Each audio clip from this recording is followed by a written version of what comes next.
जय हिंद दोस्तों, स्वागत है आपका अपने YouTube channel math with an Mukesh में, जिसमें कि हम लोग NCERT मैथ क्लास 9th का भी अध्ययन कर रहे हैं। और हम लोग 4 चैप्टर पढ़ चुके हैं, 5वां चैप्टर का आधा भाग पढ़ चुके हैं। और आज हम लोग प्रश्नावली 5.2 मतलब 5वां चैप्टर का दूसरा भाग हम लोग पढ़ रहे हैं।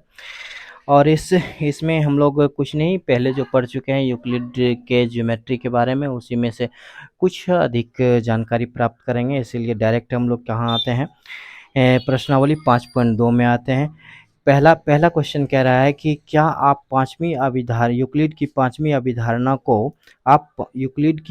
अभिधारणा को किस प्रकार लिखेंगे ताकि वह सरलता से समझी जा सके। तो सबसे पहले पांचवी अभिधारणा कहती क्या है, इसको आप समझिए। यूक्लिड की पांचवी अभिधारणा यह कहती है कि यदि दो रेखाओं को तीसरी रेखा आकर काटती है तो इस प्रकार बनने वाले अंतः जो कोण होते हैं, अंतः कोणों का योग जिस तरफ 180 डिग्री से कम होगा वह रेखाएं उसी तरफ मिलेंगी, ठीक है।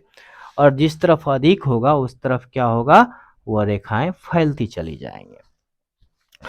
तो इसका पहला क्वेश्चन का हम लोग आंसर इस तरह से दे सकते हैं कि यदि दो रेखाओं को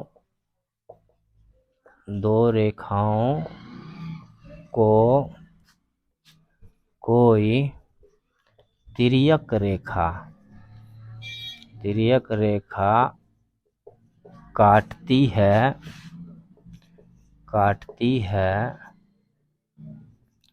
तो इस प्रकार बने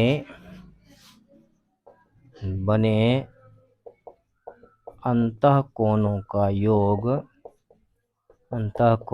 योग जिस तरफ 180 डिग्री से कम होगा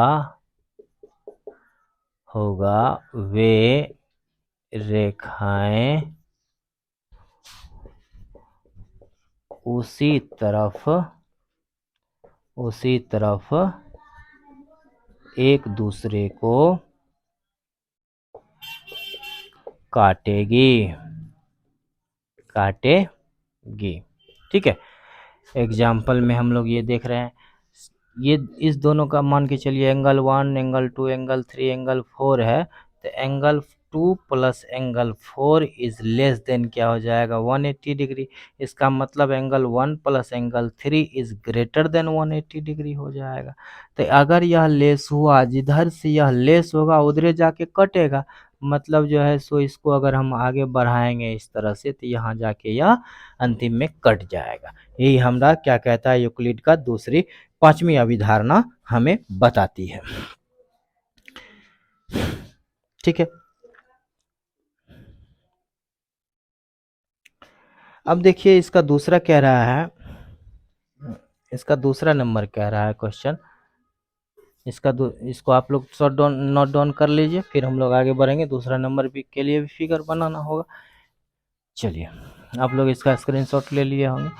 तो हम लोग क्या जानते हैं कि अगर कोई दो रेखा को तीसरी रेखा काटती है तो इस प्रकार जिस तरफ का अंतःकोणों का योग अंतःकोणों का योग 180 डिग्री से बराबर छोटा हो जाए, उधर जाकर के वो रेखाएं क्या होंगी, एक दूसरे से मिलेंगी या इंटरसेक्ट करेंगी, ठीक है। चलिए अब दूसरे नंबर पर आते हैं, क्वेश्चन नंबर 2। क्वेश्चन नंबर 2 क्या कहता है, क्वेश्चन नंबर 2 कहता है कि क्या यूक्लिड की पांचवी अभिधारणा से समांतर रेखाओं का अस्तित्व का उचित निर्धारण होता है, स्पष्ट कीजिए।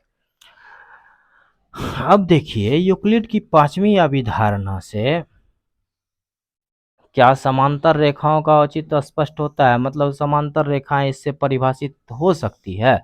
तो हाँ हो सकती है। कैसे हो सकती है, अब देखिए सपोज कीजिए कि L और M दो रेखाएं हैं और L M N जो है एक तिर्यक छेदी रेखा है जो L और M को P तथा Q पर काटती है, ठीक है। इस प्रकार से अंतःकोण बन रहे हैं यह और यह और यह और यह बन रहे हैं। एंगल N 2 3 4 एंगल अंतःकोण बन रहे हैं। तो यूक्लिड महोदय के अनुसार अगर एंगल 1 + 2 180 डिग्री से छोटा हो जाए, यूक्लिड के अनुसार, यूक्लिड महोदय के पांचवी अभिधारणा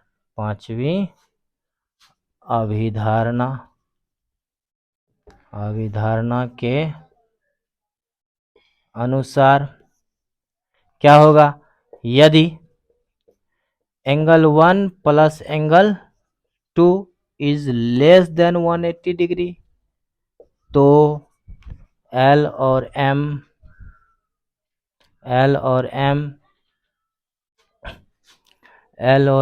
अपने बाएं और एक दूसरे से मिलेंगी,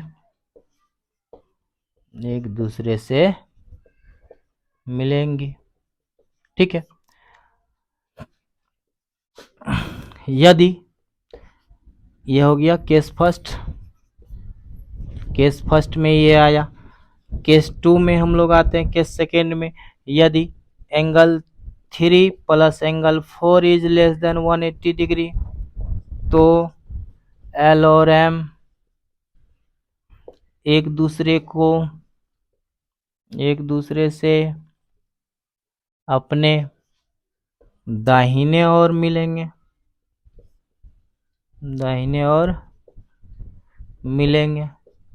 ठीक है। केस 3, यदि एंगल 1 + एंगल 2 बराबर एंगल 3 + एंगल 4 बराबर 180 डिग्री हो, तो